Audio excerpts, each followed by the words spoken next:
And I'm just fortunate that I got an opportunity to right that loss. It was tough, I didn't anticipate it in any scenario that could take place in the boxing ring. I thought in a 12-round fight, which I was adamant it was, for no title, that in 12 rounds I'd find a way to knock him out no matter what. And if not, then I'd win on points, but that didn't happen. So credit to him. But this time round I'm going to do whatever I need to do to make sure I do get that much needed victory. A very different approach this time, a little bit of humble pie?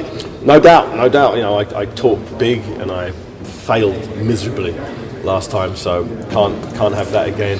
I'm focusing all my attentions on the performance, focusing all my attention on becoming the very best David Haye I can be, working with a new coach, just trying to make sure that come fight night I'm tip-top, that everything that I've boasted I could do in the past I can actually bring into fruition. You've been there at cruiserweight and heavyweight. Yeah. How can you do it? I can do it by getting back to my best, by focusing on my attributes, what I do well, what I don't do very well, and just being realistic about my physicalities and knowing the injuries that I've had, how I work around those injuries. Because in the past maybe I just assumed just getting in the ring I could just land some shots and win the fight, but as you get to, I'm 37 years old now. Sure, when did you give up? Right? I gave up in 93. How was you? How old was you? I was 27. So 10 years. So 10 years older than when you gave up. You don't recover like you used to. So I need to take all of that into consideration when I'm in training camp to make sure that I'm not pushing it too far. It's not all about just pushing 100%. That doesn't work. You push things 100%, things start popping and snapping. You need to work smart, work clever. What can Ismail Salas bring to your training team that you didn't have for the first Bellew fight? He's trying to bring out my natural attributes. He started from the feet up. First off, he was unhappy with how my legs were moving, happy with my leg positioning, how my hips were, rotation. He's literally worked from the bottom up. It's such a shame that the first fight that didn't happen in December, because I felt as good as I've ever felt before. Freak accidents happen, unfortunately, but here we are. So we just carried on the good training we'd done prior to that fight. We just kept it going. So in hindsight, it's an unfortunate thing that happened, but it just gives me a little bit longer to sort of streamline and to focus on the new things, the new movements, the new punch sequences that I've been working with Ismail Salas for.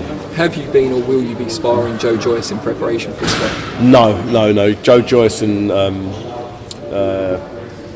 Tony Bellew are very different propositions. I try to get people who replicate as best as possible Tony Bellew on coming forward. For instance, I'll have someone similar stature to Tony Bellew who comes forward. I've got someone else who moves away, so to mix that in as well, to no matter what Tony Bellew brings, that I'm physically prepared for that.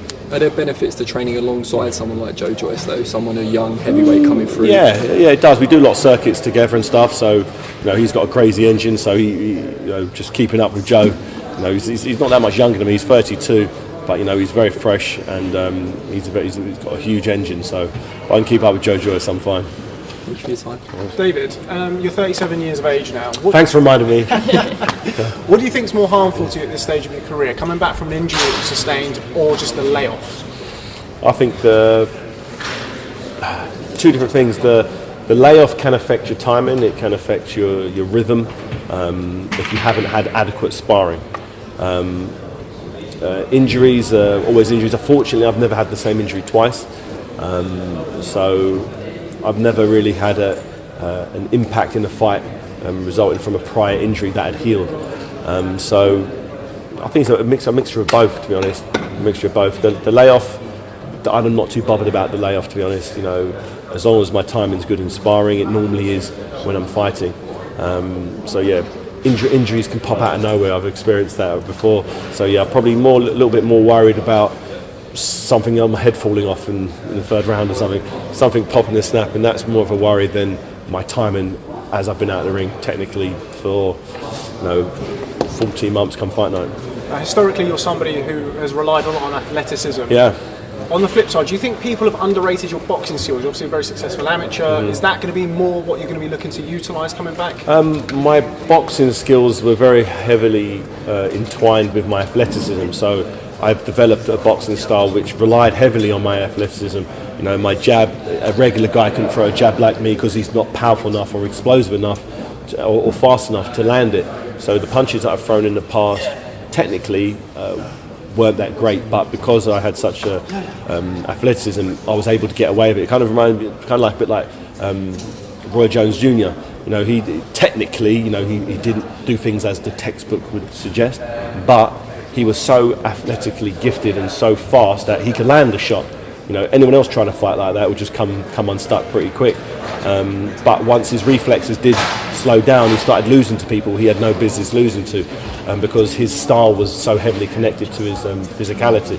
So knowing that myself, knowing that I'm getting older, I've had to maybe adapt my style to not implement so much of my athleticism and punches, and actually work on my technique, my rotation, my head movement, my balance, my foot positioning. So I've tried my very best to sort of reinvent my style, to improve my style, and if I can, and whilst doing so, if I can keep my athleticism, which is the only thing that's really going to go, you just speed, time, and you know those things maybe start diminishing if you don't get it right in training. You could come unstuck, but you know, with the training team I have and the new technical side that I've brought to the table, I think it's going to make me a better fighter all round.